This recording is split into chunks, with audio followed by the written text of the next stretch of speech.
O terceiro episódio de WandaVision chegou e com ele os mistérios e o tom sombrio da série aumentaram, principalmente no final do episódio.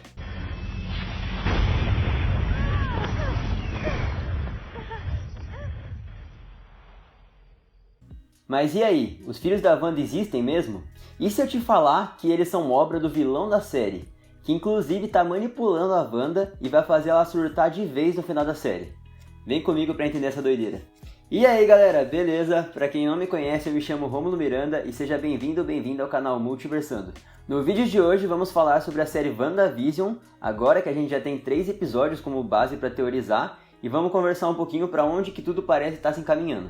Mas antes de começar o vídeo, eu peço por favor que você deixe o like, que vai me ajudar muito, e se você é novo por aqui, já se inscreve e ativa o sininho, porque vídeo de WandaVision e Marvel não vai faltar. O terceiro episódio da série começa bem aonde terminou o último, que é com a nova realidade se formando, dessa vez com cores, e o episódio está se passando nos anos 70. Inclusive, se você não sabe, cada episódio vai ter uma década, na verdade não cada episódio.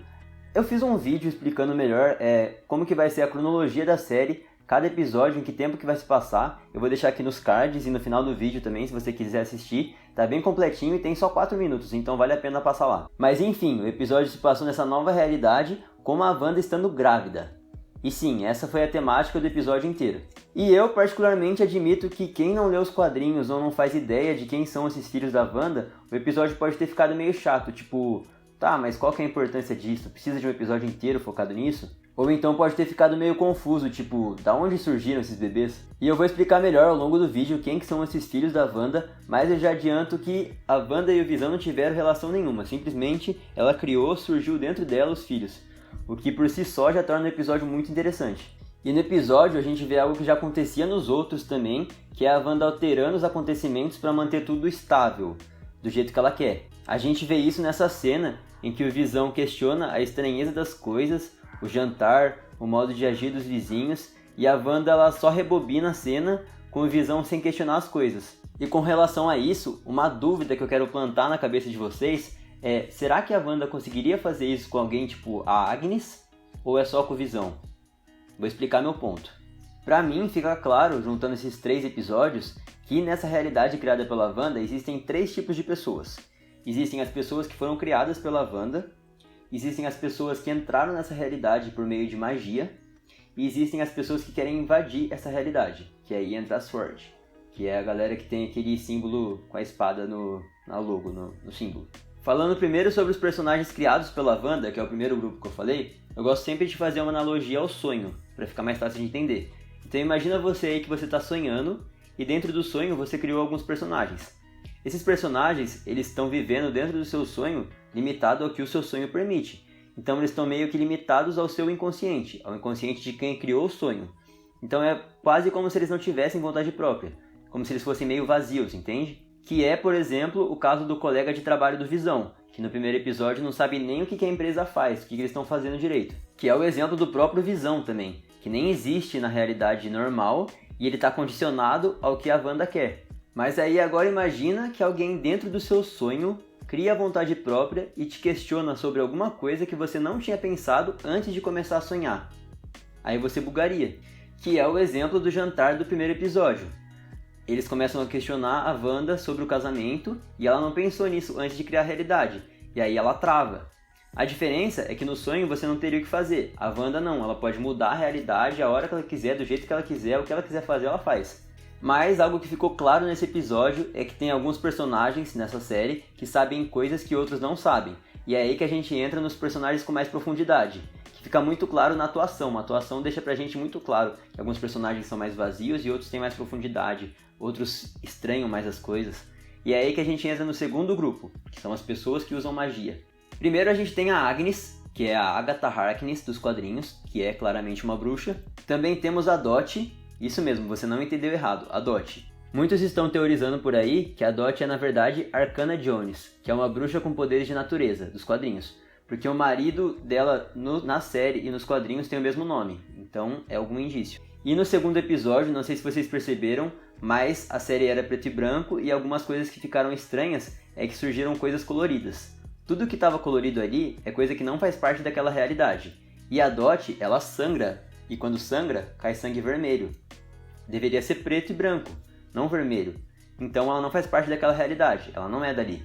E aparentemente esse vizinho que a Agnes estava conversando nesse episódio também pode ser algum bruxo, porque deu muito a entender que os dois sabiam sobre coisas que o Visão, por exemplo, não sabia. E por último, a gente tem o terceiro grupo, que são as pessoas que estão tentando adentrar nessa realidade, que é a Sword, que é também quem mandou o aviãozinho, o helicóptero, não sei, do segundo episódio, que era colorido e a Wanda estranhou.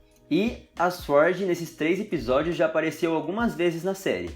A primeira aparição é no final do primeiro episódio, onde aparece uma base da Sword assistindo o episódio de WandaVision.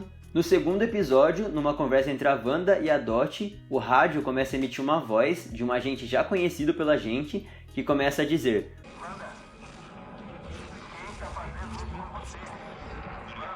No final do mesmo episódio, também apareceu aquele cara inteiro de branco saindo do bueiro, que tinha o logo da Sword atrás, que muita gente teoriza ser o vilão da série. E no episódio 3, a Monica Rambeau, que adotou o nome de Geraldine, também faz parte da Sword. E algo que ficou bem claro nesses 2 últimos episódios, no episódio 2 e no episódio 3, é que mesmo que a pessoa não seja real, e com real eu quero dizer que ela não seja criada pela Wanda, quando ela adentra nessa realidade, ela fica meio lerda, tipo, lerda no sentido de não ter tantas memórias, não saber por que ela tá ali. No segundo episódio, naquela reunião toda elegante das meninas, a Wanda diz que parece que ela não pertence àquele lugar. E aí a Monica Rambeau concorda com ela. Só que a Wanda estava querendo dizer que ela não pertencia àquela reunião toda elegante. Já a Monica Rambeau, que ela não pertencia àquela realidade. E já nesse episódio, a Monica Rambeau continua se chamando de Geraldine. Até que a Wanda menciona sobre o Mercúrio, e é aí que tem um estalo na cabeça da Monica Rambeau, porque por ela fazer parte da Sword, provavelmente ela tem todos os dados. E aí ela foi numa missão, provavelmente, nessa realidade, para tirar a Wanda daí, ou para coletar dados, não sei. Mas aí o fato é que ela acaba soltando, o Mercúrio, que foi morto pelo Ultron, né? E aí, meus amigos, que cena tensa.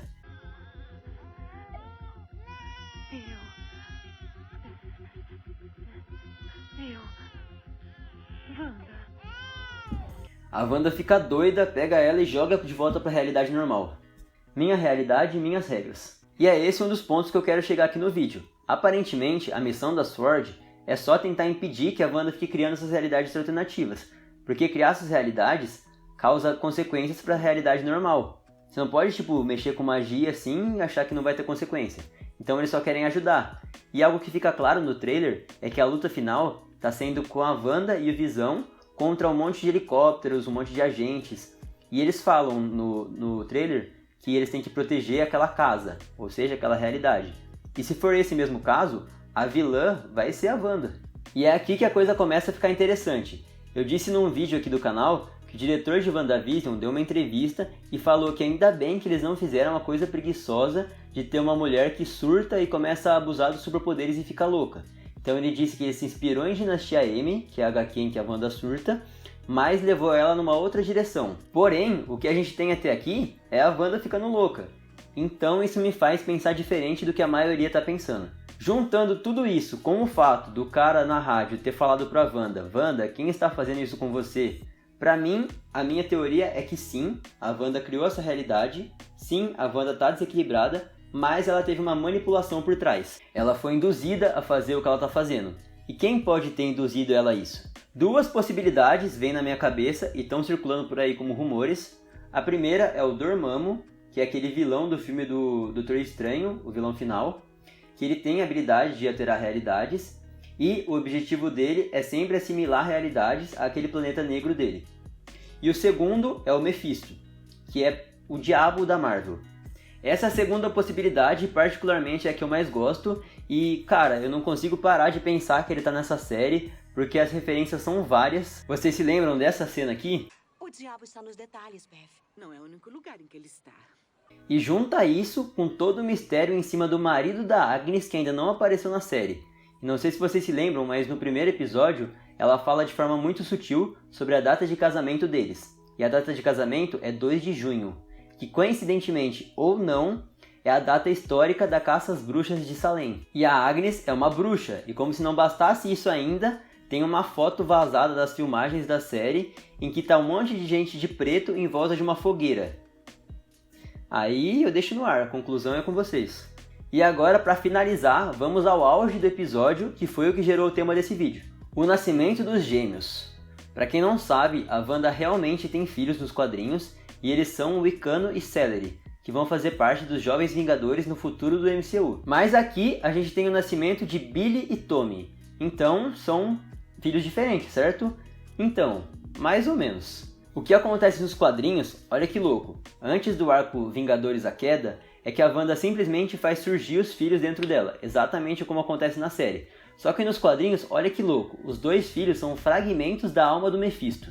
E aí todos se preocupam com o fato da Wanda ter criado filhos do nada e os filhos são desfeitos. Então eles são reabsorvidos pelo Mephisto e a Agatha Harkness, que é a Agnes na série, faz a Wanda esquecer da memória que ela tem dos filhos e fica tudo bem.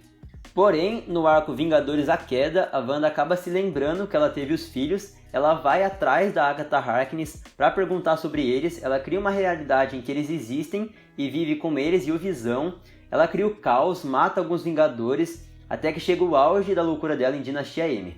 Ah, e antes que eu me esqueça, sobre os filhos da Wanda, eles reencarnam como Wiccan e Celery, e aí sim são os personagens reais da Marvel. O ponto aqui é, eu só precisava saber que parte disso ia ser adaptado na série.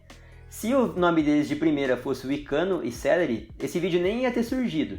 Mas já que o nome deles é Tommy e Billy, a minha teoria é que, como eu disse, a Wanda está desequilibrada e alterando tudo sob influências do Mephisto. E aí, no final da série, a SWORD vai adentrar nessa realidade, fazer com que a Wanda desfaça ela, levando assim embora os seus filhos e o Visão. Ou o próprio Mephisto pode fazer isso, tipo, tchau filhos da Wanda, eles são meus mesmo, vou reabsorver eles. E aí faz a Wanda entrar em choque.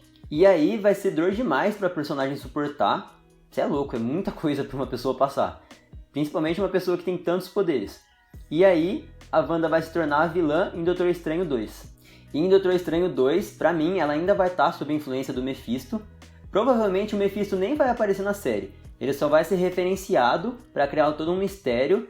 Talvez ele apareça numa cena pós-crédito, ou com uma sombra, ou alguma coisa assim. E aí depois, sei lá, talvez em Doutor Estranho 2, do meio pro final, a Wanda e o Doutor Estranho se juntem para enfrentar o Mephisto. Mas aí já é longe demais pra gente teorizar. E aí lá pra frente surgem Wiccan e Celery reencarnados, e aí eles vão poder fazer parte dos Jovens Vingadores para a fase 5 da Marvel. Mas é isso, esse foi o vídeo de hoje, essa foi a minha explicação do episódio, de alguns detalhes do episódio e alguns detalhes dos outros episódios também da série, e a minha teoria. Eu gostaria muito que você comentasse aqui embaixo o que você achou dela, o que você está achando da série, quais são as suas teorias também. E é isso, depois que acabar o vídeo a gente continua conversando nos comentários. E é isso, até a próxima, fui!